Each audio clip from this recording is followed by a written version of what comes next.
السلام علیکم ناظرین، سیاست ٹی وی کے عالمی خبر ناموں میں آپ کی خیر مقدم ہے۔ میں ہوں جسیم نظامی۔ آئیے سب سے پہلے ڈالتے ہیں سرخیوں پر ایک نظر۔ جنین میں 2 فلسطینیوں کو انتہائی قریب سے گولیاں مار کر شہید کر دیا گیا۔ خواب اسرائیل، نسل کشی کا سلسلہ جاری۔ اسرائیلی آبادکاروں نے مغربی سلفیت کے علاقے میں مسجد الفلاح کے اندر آگ لگا دی۔ مسجد کا ایک حصہ جل کر خاکستر، مقامی شہریوں نے مشکل سے آگ پر پایا قابو۔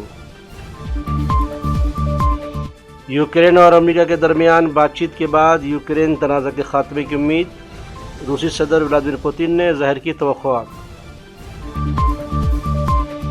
افغان شہری کی فائرنگ سے زخمی خاتون نیشنل گارڈ دم توڑ گئی، ٹرمپ کی تصدیق، کہا بائیڈن کے دور میں افغانستان سے آئے تھے لوگ۔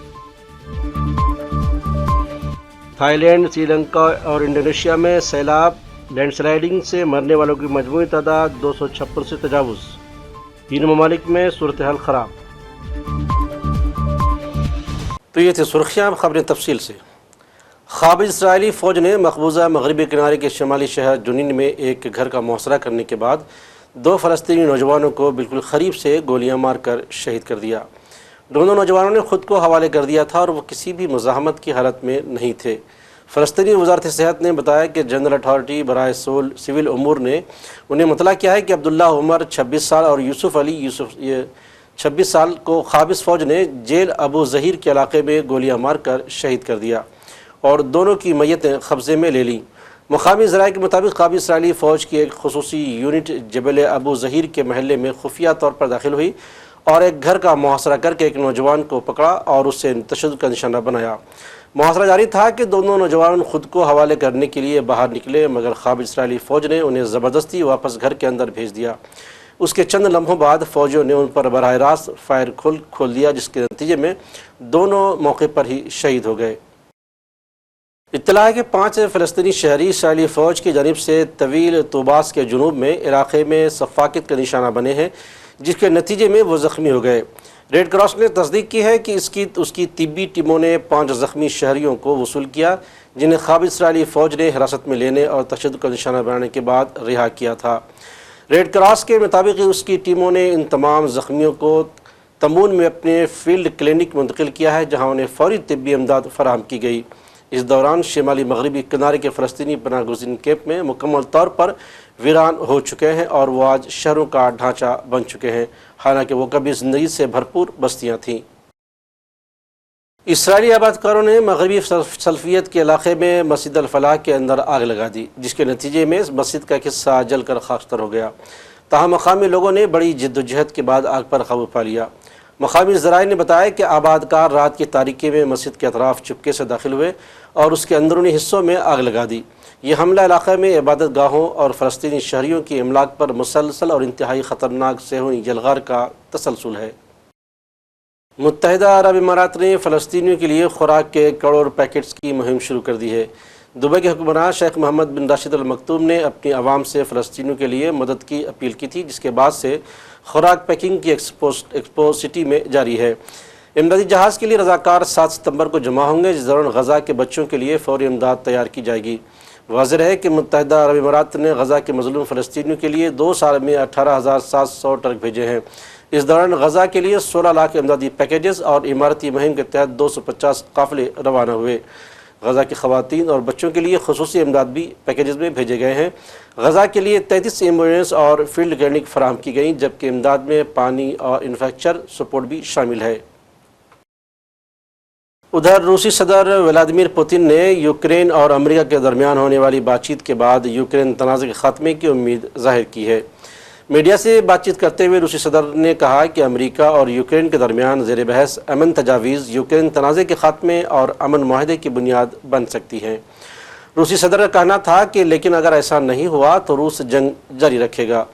پوتن نے بتایا کہ اب تک ہونے والی بات چیت کسی معاہدے کے نہیں بلکہ مسائل کے حل کے بارے میں تھی۔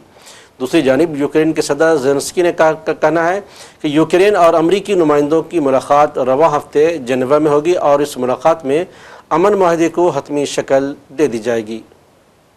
I've already said publicly, it was given to us through certain channels. We studied this document. Following that, the US-Ukraine negotiations took place in Geneva.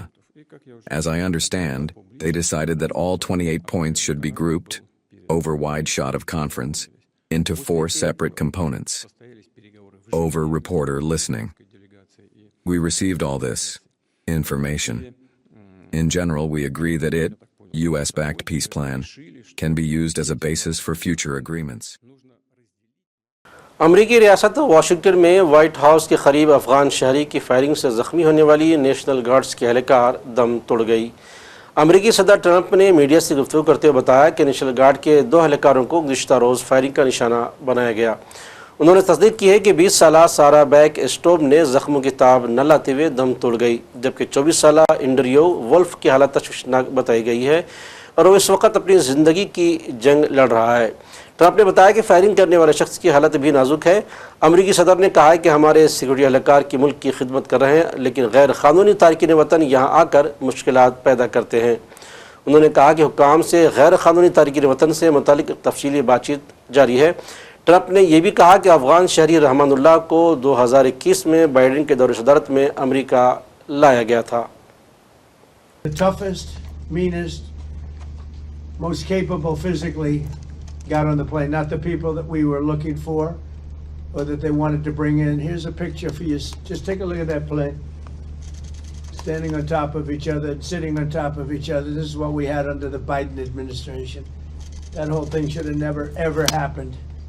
They should have left from a different base. They should have left from Bagram, as you know, and it would have been a much different story.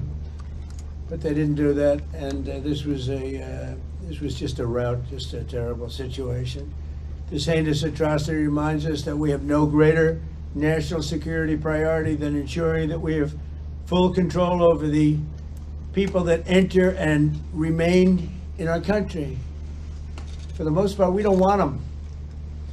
They come in illegally, have a lot of problems. Their countries force them in because their countries are smart. They don't want them.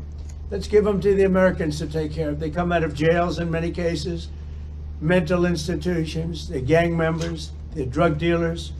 We don't want them. Many of the service members on this call today are engaged in crucial aspects of that mission. And to each and every one of you, I just want to thank you so much. Incredible people. You make this sacrifice like few others understand. A lot of them don't even understand it. And you're keeping America safe and free. Our military is strong. My first term, I rebuilt our military, all aspects of our military. And in Afghanistan, we actually gave up a big chunk, but relatively, as much as it seemed like it's small compared to what we bought and to what we have and to what we're buying. We're spending over $1 trillion this year on our military. We have a military, the best in the world. We make the best equipment in the world. And we have the best people in the world. So joining us this evening are 6 units deployed across our hemisphere, representing every branch of the United States Armed Forces. First, I want to thank the members of Army's legendary 101st.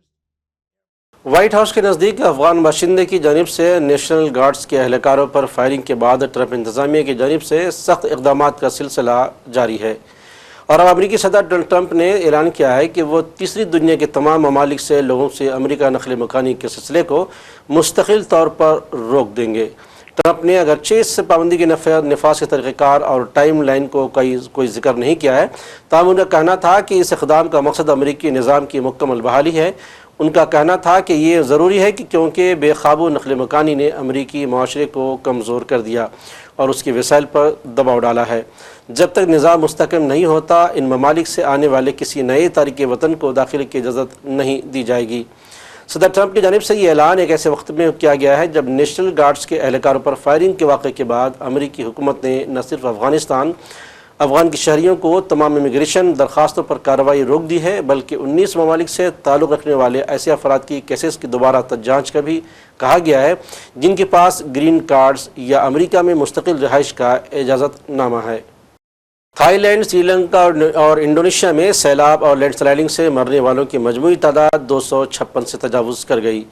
تینوں ممالک میں بڑے پیمانے پر infrastructure کو نقصان پہنچا ہے۔ اس کے علاوہ سیکورٹی سینکڑوں لوگ گھروں سے بے گھر ہو گئے ہیں۔